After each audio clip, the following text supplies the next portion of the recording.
crier des menaces, attraper un objet métallique près du siège. Il dit que c'était rapide, une décision en une fraction de seconde. Une question de vie ou de mort. Il rendit le rapport sans cligner des yeux. Greg le lut. Ses doigts tapotèrent le bord du bureau. Quelque chose le rongea. L'homme qu'ils avaient lui fait monter dans l'ambulance était clairement un militaire. L'uniforme, la carte d'identité. Tout était en ordre. Pourquoi un soldat, rentré de guerre, ferait-il une chose aussi imprudente? Il signa pourtant le rapport. Peut-être parce que c'était plus facile que d'interroger un collègue. Peut-être parce qu'il ne savait pas quoi faire d'autre. Au lever du soleil, le service de police de Westbrook a publié un bref communiqué. Une fusillade impliquant un policier a eu lieu la nuit dernière. L'individu est actuellement dans un état critique. Une enquête interne a été ouverte. L'affaire aurait pu s'arrêter là, comme dans d'autres villes, pour d'autres affaires. Mais ce ne fut pas le cas. À 7h42, la vidéo d'Eli a fait le tour d'Internet. Il l'a publiée sans commentaire, juste les images. Malcolm debout, calme, main visible, aucune menace, aucun mouvement brusque. Puis 2 coups de feu, nets, clairs et injustifiables. À midi, la vidéo avait été partagée plus de 300 000 fois. Le soir, ce nombre atteignait les millions. Sur les chaînes d'information, les journalistes hésitaient. L'armée a confirmé que Malcolm Rains était non seulement un officier en service actif, mais qu'il avait reçu de multiples distinctions pour son courage.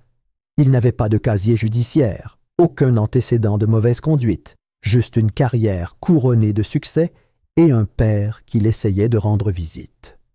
Le tollé général a été immédiat et violent. Dans un immeuble du quartier du Capitole, le général Marcus Dorn se tenait silencieusement près de sa fenêtre, les yeux rivés sur l'écran de télévision. Les images de Malcolm, uniforme ensanglanté, corps immobile, défilaient sans cesse. Dorn serra les mâchoires. Il se détourna de l'écran et prit un épais dossier sur son bureau. À l'intérieur se trouvaient des noms, des relations, des informations qui n'avaient pas été divulguées depuis des années. Malcolm n'était pas qu'un soldat. Il avait été le protégé de Dorn, l'homme à qui il avait fait confiance lors de plus d'une mission secrète, l'officier qui lui avait autrefois sauvé la vie derrière les lignes ennemies. Et maintenant, il se battait pour rester en vie sur son sol. Dorn resta silencieux, immobile pendant un long moment. Puis il ouvrit son téléphone et passa un appel. « C'est moi, dit-il. Je viens de le voir. Commencez le protocole discret. Je veux que toutes les personnes impliquées soient surveillées. » Et commencez à extraire les dossiers de l'agent Brent Huxley. Il raccrocha. Dans l'ombre du Capitole, les choses se mirent en branle. Et quelque part plus profondément dans le système, dans des endroits épargnés par les gros titres et les hashtags, d'autres commencèrent à bouger. Car Malcolm n'était pas une simple victime. Il entretenait des liens étroits avec des hommes puissants et haut placés, dont le général Marcus Dorn, un stratège à la retraite connu pour sa discrétion. Dorn observait désormais la situation de près. Et il n'était pas le seul. Partout au pays, des réponses étaient exigées. Mais en coulisses, quelque chose de bien plus organisé se dessinait. Le cri de l'infirmière brisa le silence du couloir de l'hôpital. 2 agents de sécurité franchirent précipitamment les doubles portes du service, 3 des soins intensifs, leurs talons martelant le linoléum stérile. Dans la chambre 304, les écrans clignotèrent en rouge et un bip strident résonna dans la pièce comme une sonnette d'alarme. Le lieutenant-colonel Malcolm Rains gisait immobile sur son lit d'hôpital, une épaisse ligne de sueur perlant sur son front pâle. Les tubes, solidement fixés quelques heures auparavant, étaient maintenant desserrés. Une perfusion était débranchée, son masque à oxygène à moitié retiré. Le moniteur cardiaque baissa une fois, puis se stabilisa. L'infirmière, tremblante, se colla contre le mur du fond. « Je suis juste allé remplir son dossier. Il allait bien, puis les machines se sont mises en marche. Il y a un problème, haleta-t-elle, la voix brisée par la panique. La sécurité fit le tour de la pièce. Rien ne semblait forcé, aucun signe d'effraction. Mais l'horloge murale indiquait 2h34. et lorsque le chef de garde vérifia la vidéo du couloir de la veille, un bloc gris remplaça les images habituelles. Pas d'enregistrement entre 2h et 2h30, murmura-t-il en fronçant les sourcils. De retour sur un aérodrome gouvernemental tranquille à la sortie de la ville, le général Marcus Dorn se tenait près de la porte ouverte d'un hélicoptère en attente, le vent faisant bruisser son manteau. Il ne réagit pas à l'appel. Il tourna simplement le dos à l'hélicoptère et écouta. « Son état est stable », dit la voix à l'autre bout du fil. « Mais quelqu'un a trafiqué son équipement. Les images sont effacées. » Le visage de Dorn se crispa. La cicatrice sous son œil gauche pulsait faiblement au clair de lune, souvenir d'un autre champ de bataille. Il baissa le téléphone et jeta un coup d'œil vers la ville. « Ce n'est pas un hasard, » dit-il à personne. « C'est un nettoyage. » Quelques heures plus tôt, le gouverneur de l'État avait fait une déclaration publique, raide et répétée, aux côtés du maire de Westbrook. « Nous lançons une enquête officielle sur l'incident impliquant un policier. L'État garantira une transparence et une responsabilité totale. » Mais le général Dorn savait déjà que ces mots étaient creux. La bureaucratie était trop lente à réagir face à de telles menaces, surtout lorsque le système sous enquête masquait le danger. Sous couvert d'une consultation de routine, Dorn avait atterri à Westbrook à l'improviste et avait organisé des réunions discrètes avec des agents de renseignement et des représentants de la justice. Il n'y avait pas d'uniforme dans ces salles, pas de caméra, juste des vétérans et des vérités dures. Ils disaient tous la même chose, Malcolm pourrait ne pas survivre. Et pire encore, Brent Huxley était toujours de service, son badge intact, son arme rangée comme si de rien n'était. Le maire, un homme chauve aux yeux fatigués et à la voix presque étouffée par la nervosité, avait pris Dorn à part après une de ces réunions. « Vous devez comprendre, » dit-il dans un murmure étouffé. « Je suis sous pression des deux côtés. Le bureau du gouverneur exige le calme. Les fédéraux n'ont pas dit un mot. Si je fais le mauvais choix... » Dorn l'interrompit. « Quelqu'un a tiré sur un officier décoré et a essayé de finir le travail dans un lit d'hôpital. Si vous pensez que le silence vous protégera, vous êtes déjà compromis. » Le maire ne répondit pas. Il baissa simplement les yeux et s'écarta. De l'autre côté de la ville, dans un appartement sombre au-dessus d'un atelier de réparation fermé, Deshaun Rains fixait l'écran qui brillait devant lui. Ses doigts dansaient sur le clavier, rapides et précis. Des lignes de code changeaient et se rafraîchissaient. À 33 ans, Deshaun ne portait pas d'uniforme, mais son esprit avait autrefois contribué à la création de logiciels de chiffrement pour les serveurs de champs de bataille. Il avait quitté la réserve de l'armée après 5 ans pour travailler en freelance dans la cybersécurité. Mais là, c'était différent. C'était personnel. Le pare-feu du serveur céda à sa 3e tentative de contournement.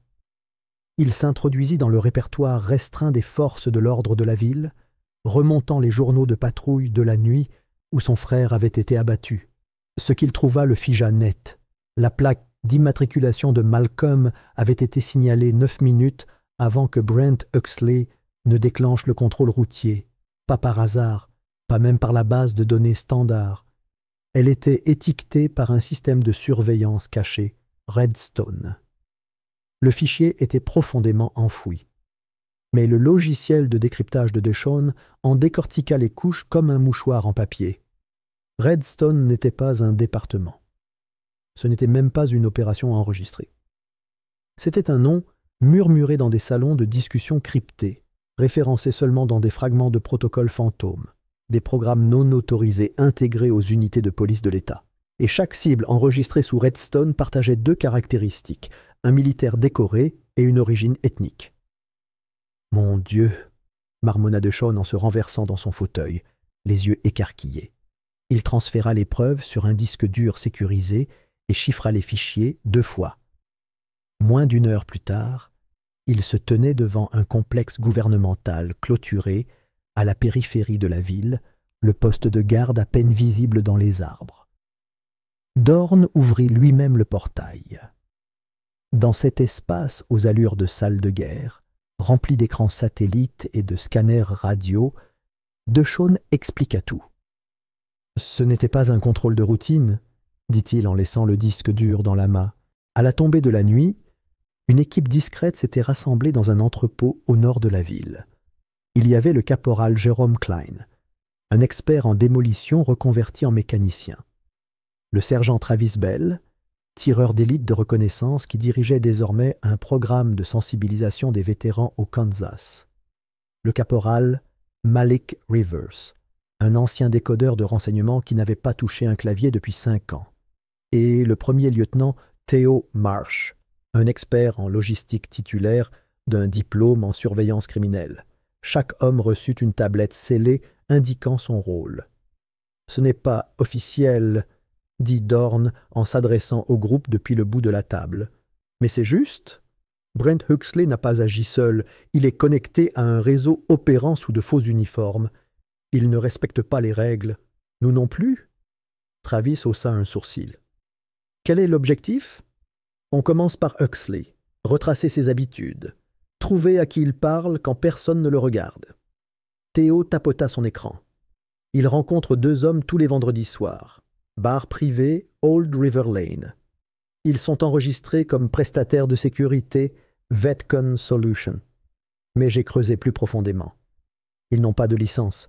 Ils ont des comptes offshore. Jérôme siffla. Tu penses que ce sont des mercenaires ? Je pense que ce sont des agents de nettoyage, répondit Dorn. Et si Malcolm respire encore, c'est qu'ils ont échoué. Ça n'arrivera pas 2 fois. 2 nuits plus tard, garé dans une camionnette banalisée en face du bar, Malik intercepta une vidéo en direct du téléphone jetable de Brent.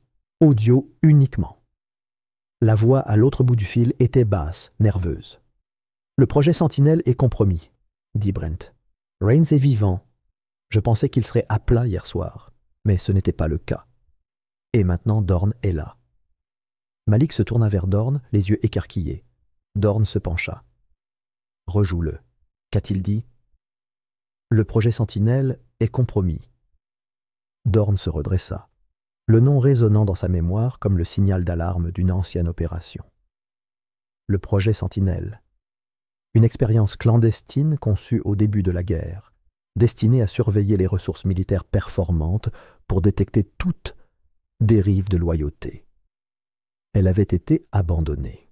Du moins, c'est ce qu'on disait. Si Redstone était encore en vie, alors Sentinelle en avait été le déclencheur, ce qui signifiait que Malcolm n'avait pas été ciblé au hasard. Il avait été traqué. Plus tard dans la nuit, debout au chevet de Malcolm, Dorn baissa les yeux vers l'homme inconscient. Des tubes sortaient encore de son corps. Son visage était calme, apaisé. Mais une tempête se préparait sous la surface. « Tu as été marqué, » murmura Dorn. « Et ils veulent que tu partes, mais pas tant que je respire encore. » Il se retourna et sortit dans la nuit, son esprit préparant déjà la suite. Parce que cette affaire ne serait pas réglée par les seuls tribunaux. Il appliquerait les mêmes tactiques qu'à l'étranger, secrètes, précises et indéniables. Et au cœur du plan se trouvait un nom murmuré par Brent lors d'un appel sur écoute. Projet Sentinelle. La pluie s'abattait sur le pare-brise du SUV banalisé qui s'arrêta silencieusement devant les grilles rouillées du parc industriel de Redstone. Les phares percèrent le brouillard, ne révélant que des entrepôts abandonnés et des clôtures à moitié effondrées. 2 hommes en sortirent, fusils en bandoulière, le regard alerte. Derrière eux, le général Dorn les suivait, le manteau déjà trempé, la mâchoire serrée. L'ancien site avait été désaffecté des années auparavant. Mais selon les informations décryptées de DeShawn, quelque chose de nouveau avait été construit sous les ruines. Ils trouvèrent la trappe sous un conteneur rouillé. Un homme l'ouvrit. Une bouffée d'air froid et stérile s'éleva de l'obscurité. Dorn hocha la tête. Entrez, silencieux et serré. L'escalier en béton descendait bien plus bas que prévu. En bas, une lourde porte en acier se dressait, munie de serrures biométriques. Les codes de secours de DeShawn fonctionnaient. Le verrou claquait. À l'intérieur, le bunker ne ressemblait en rien à la surface. Des lumières fluorescentes bourdonnaient sur des écrans de verre élégants et des consoles métalliques. Des images de vidéosurveillance défilaient sur des écrans, montrant les rues de la ville, les plaques d'immatriculation et des visages, principalement des hommes noirs et latinos, en uniforme militaire ou occupant des postes de direction dans le civil. Des classeurs étaient alignés le long des murs, et au centre de la pièce, une table isolée empilait des dossiers marqués en rouge. Dorn s'avança et prit le dossier du dessus. C'était la photo de Malcolm. Son état de service y était agrafé. Son nom était entouré d'un cercle rouge avec un mot griffonné dessus en majuscule « Dérouté ». Dorn pinça les lèvres. Derrière lui, un de ses hommes M. Il s'en souvenait parfaitement. Sentinelle était une opération secrète à l'étranger, destinée à identifier les menaces potentielles avant leur apparition. Malcolm l'avait aidé à en révéler la corruption. Des civils tués par des données erronées, des lanceurs d'alerte réduits au silence. Ils allaient la fermer. Du moins, c'est ce qu'ils pensaient. La voix de Deshawn grésillait dans la radio. « Général, nous sommes dans le système. Nous transférons les fichiers. C'est plus important que nous ne le pensions. » En quelques minutes, des téraoctets de données furent téléchargés sur des disques sécurisés. Dorn leur ordonna de ne rien laisser derrière eux. En sortant, ils installèrent 2 brouilleurs de signaux pour s'assurer qu'aucun accès à distance ne puisse nettoyer le bunker avant l'arrivée des autorités fédérales. De retour à la base, Dorn envoya des copies des fichiers à certains médias et à des responsables du département de la sécurité intérieure. Au matin, les gros titres criaient « Réseau secret »,« Surveillance civile » et « Lanceur d'alerte militaire ciblée ». Les conséquences furent rapides. Des unités armées encerclèrent Westbrook. Des barrages routiers furent dressés. Des hélicoptères planaient jour et nuit. Le maire fit une déclaration tremblante appelant au calme. Brent Huxley fut discrètement suspendu sans solde, mais aucune inculpation n'était prononcée. Pas encore. Deshawn n'était pas satisfait. Se faisant passer pour un coursier, il entra dans les bureaux de l'entreprise privée liée à Redstone. La sécurité était stricte, mais prévisible. Il portait un presse-papier, une veste de livraison et ne croisait jamais personne dans les yeux. Dans la salle de conférence, sous la table, il plaça un micro pas plus gros qu'une pièce de monnaie. 2 jours plus tard, l'enregistrement arriva. « Brent est un handicap. J'aurais dû attendre le feu vert. S'il parle, tout s'écroule. On le nettoie. On prépare des options. » Dorn l'écouta 2 fois. Son expression ne changea pas, mais son silence s'épaissit. « Où est Brent maintenant ?» demanda-t-il. L'équipe l'avait déjà localisé. Brent faisait ses bagages pour partir, utilisant un téléphone jetable, essayant de traverser les frontières de l'État. Mais Dorn en avait vu trop comme lui. Des hommes effrayés non pas par la justice, mais par ceux qui avaient promis de les protéger. L'équipe d'interception l'a intercepté dans une station-service juste avant la frontière. Il était seul, en sueur, les mains tremblantes, tandis qu'on lui prenait ses armes et son téléphone. Il n'a pas résisté. Au lieu de l'emmener à la prison locale, ils l'ont emmené dans un complexe sécurisé, un site d'entraînement abandonné, réaménagé avec des salles de surveillance et d'isolement.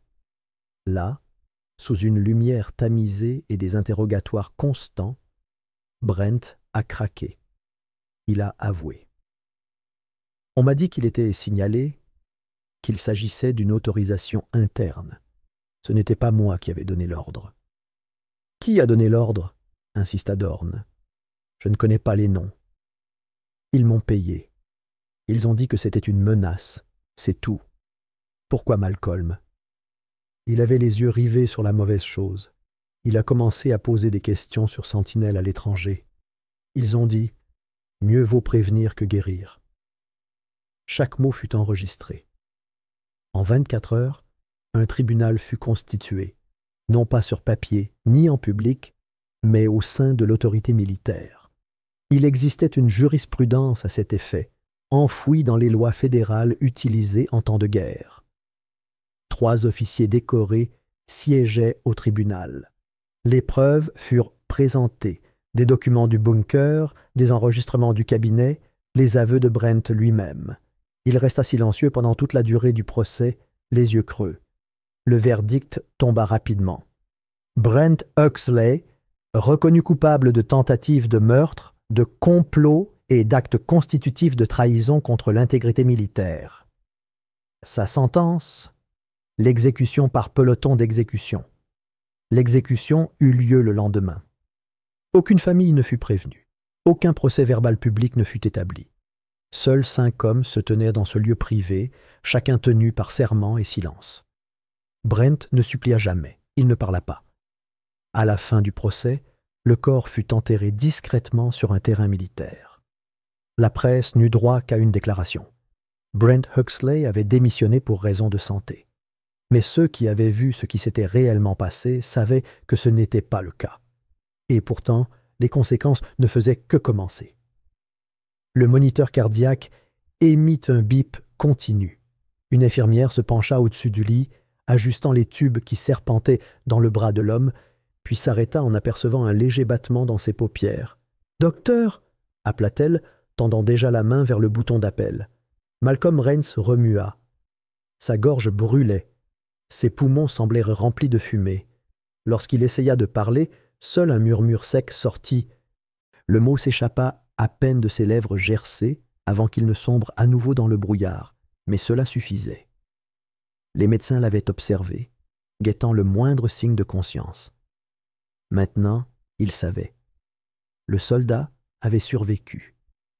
Pendant les 12 heures qui suivirent, Malcolm oscilla entre sommeil et réveil, pris dans un brouillard de médicaments et de douleurs.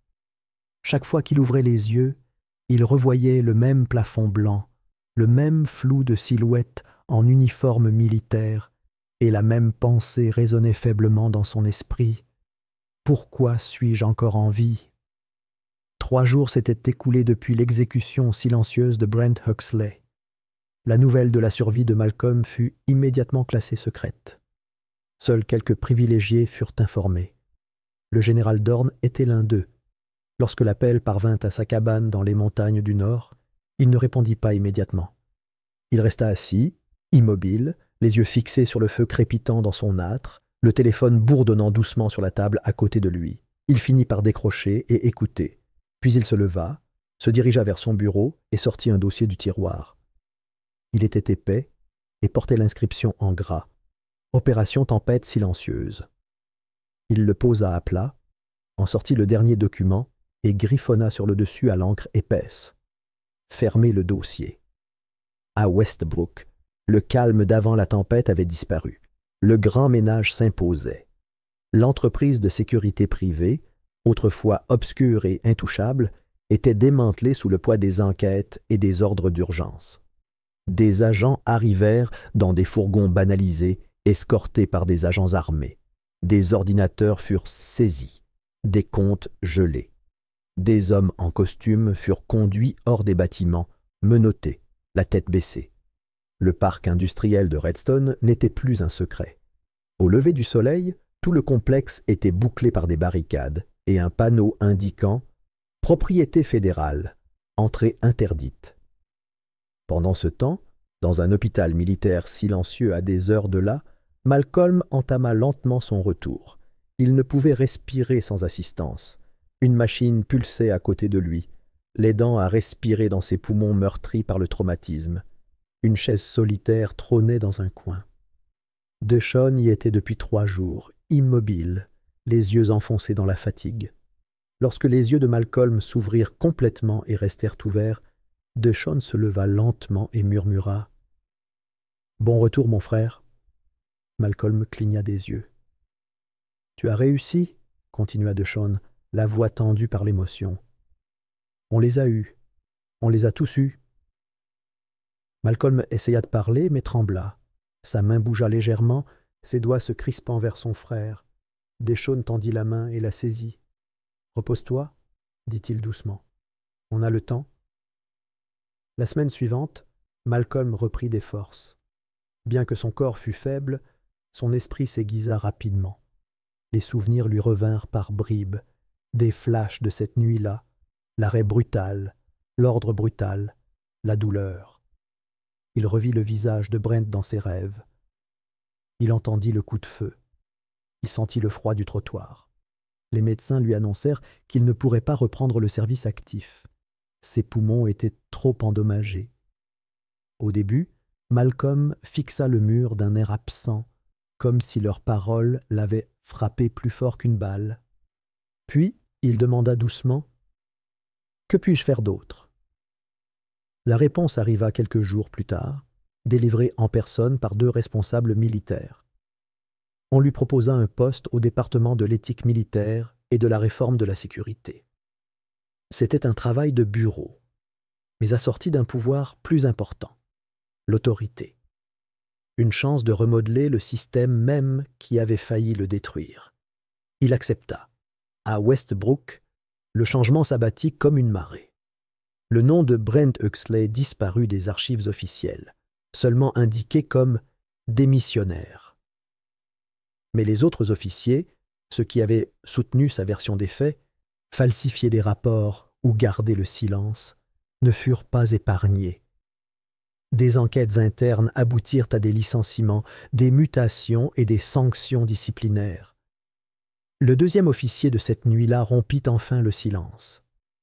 Un matin, il entra au bureau des affaires internes et prononça une seule phrase. « J'ai vu ce qu'il a fait. » De là, l'histoire se déroula. DeShawn, de retour à la vie civile, resta discret. Il refusa les interviews, ignora les journalistes et déclina les demandes de commentaires publics. Mais un matin, un SUV noir du gouvernement s'arrêta devant son appartement. Un homme en uniforme en sortit, monta les escaliers et lui tendit une enveloppe scellée. À l'intérieur se trouvait une lettre et une médaille. La lettre disait « Pour acte de bravoure civile dans la défense de l'intégrité nationale ». La médaille elle-même était petite, anonyme et confidentielle. Elle ne serait jamais exposée. On n'en parlerait jamais. Mais DeShawn la tint fermement dans sa main pendant un long moment avant de la déposer dans une boîte à côté des anciennes plaques militaires de son frère. Les semaines passèrent. Malcolm poursuivit sa kinésithérapie, poussant son corps au-delà de ce que les médecins pensaient possible.